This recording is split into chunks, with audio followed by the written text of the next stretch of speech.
भारत में कितनी तरह के इलेक्शन होते हैं और किस इलेक्शन को लड़ने के लिए क्या एलिजिबिलिटी होनी चाहिए। राजनीति अगर एक समाज सेवा है तो सैलरी क्यों, और अगर एक जॉब है तो फिर क्वालिफिकेशन क्यों नहीं।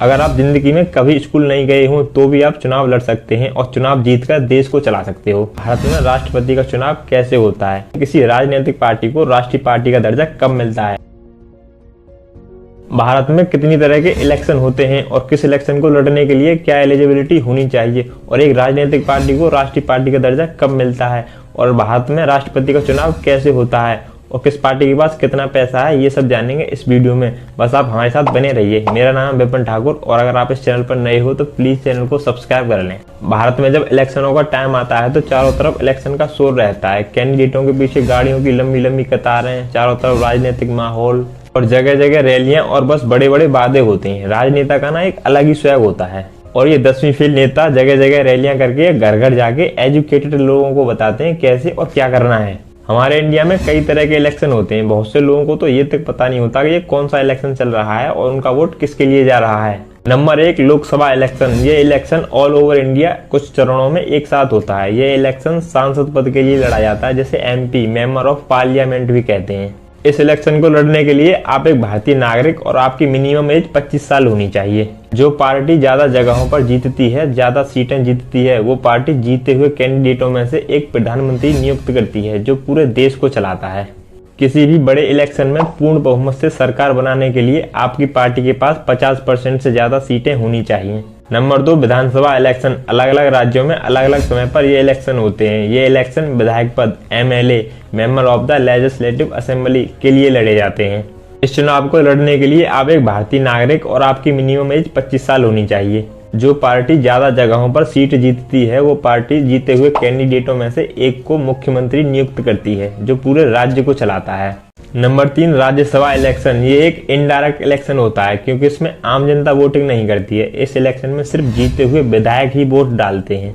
इस इलेक्शन में जीता हुआ कैंडिडेट 6 सालों के लिए नियुक्त होता है। इस इलेक्शन को लड़ने के लिए आपकी मिनिमम एज 30 साल और आप एक भारतीय नागरिक होने चाहिए। नंबर 4, निकाय चुनाव। इस चुनाव के अंतर्गत क्षेत्र पंचायत चुनाव, ग्राम पंचायत चुनाव, नगर पंचायत चुनाव आते हैं। इस चुनाव को लड़ने के लिए आपकी मिनिमम एज 21 साल और आप एक भारतीय नागरिक होने चाहिए। इसके अलावा राष्ट्रपति और उपराष्ट्रपति के चुनाव भी होते हैं। इन चुनावों में आम जनता का इतना इंटरफेयर नहीं होता है। राष्ट्रपति और उपराष्ट्रपति का चुनाव लड़ने के लिए आप एक भारतीय नागरिक और आपकी मिनिमम एज 35 साल होनी चाहिए और आप लोकसभा का सदस्य निर्वाचित किए जाने के योग्य होने चाहिए। भारत में राज्यसभा को छोड़कर बाकी सभी जीते हुए पदों का कार्यकाल 5 सालों के लिए होता है। 5 सालों के बाद उसी पद के लिए दोबारा इलेक्शन होते हैं। गौर करने वाली बात यह है कि भारत में कोई भी इलेक्शन लड़ने के लिए आपका पढ़ा लिखा होना जरूरी नहीं है और एक छोटी सी जॉब के लिए आपसे तमाम डिग्रियां मांग ली जाती हैं। अगर आप जिंदगी में कभी स्कूल नहीं गए हो तो भी आप चुनाव लड़ सकते हैं और चुनाव जीतकर देश को चला सकते हो। चुनाव आयोग सबसे बड़ा इलेक्शन लोकसभा इलेक्शन में प्रत्येक कैंडिडेट को 95 लाख रुपए खर्च करने की अनुमति देता है। पहले ये लिमिट 70 लाख थी। हंसने वाली बात यह है कि कैंडिडेट को इससे ज्यादा रुपए तो सिर्फ टिकट लेने के लिए ही खर्च करने पड़ते हैं। आप ज्यादातर राजनेताओं की नेटवर्थ देखोगे तो वो करोड़ों में मिलेगी। राजनीति अगर एक समाज सेवा है तो सैलरी क्यों, और अगर एक जॉब है तो फिर क्वालिफिकेशन क्यों नहीं। राजनेता जनता की सेवा करते करते अमीर कब बन जाते हैं, ये आज भी एक रहस्य बना हुआ है। अकॉर्डिंग टू ADR, भारत की सबसे अमीर राजनीतिक पार्टी BJP है जिसकी कुल संपत्ति 4,847 करोड़ है, और दूसरे नंबर पर आती है BSP जिसकी कुल संपत्ति 698 करोड़ है, और तीसरे नंबर पर आती है कांग्रेस जिसकी कुल संपत्ति 588 करोड़ है। और क्षेत्रीय पार्टियों में से समाजवादी पार्टी सबसे अमीर पार्टी है जिसकी कुल संपत्ति 563 करोड़ है, और ये आंकड़े वो हैं जो पार्टियों ने दर्शाए हैं। ये आंकड़े 2020 के हैं। अगर कोई कैंडिडेट 2, 4, 5, 10, 20 साल जेल काट के बाहर आता है तो वो इलेक्शन लड़ सकता है। इनफैक्ट जेल के अंदर से भी इलेक्शन लड़ सकता है। अगर कोई स्टूडेंट गलती से भी जेल चला जाता है तो वो पूरी जिंदगी गवर्नमेंट जॉब के लिए अप्लाई नहीं कर सकता। पैसों से वोट देना हमेशा एक घाटे का सौदा होता है क्योंकि आप उतने ही ज्यादा रुपए प्राइवेट हॉस्पिटलों में इलाज कराने में और गड्ढे की सड़कों पर चलते समय एक्सीडेंट होने में खर्च कर देते हो। अब बात करते हैं किसी राजनीतिक पार्टी को राष्ट्रीय पार्टी का दर्जा कब मिलता है।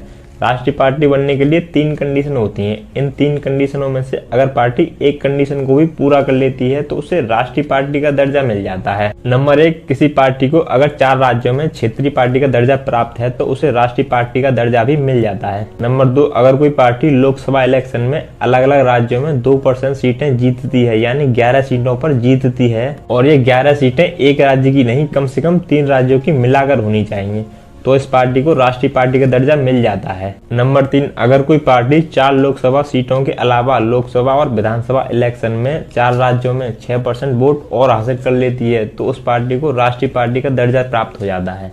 अब बात कर लेते हैं राष्ट्रीय पार्टी होने के फायदे क्या हैं।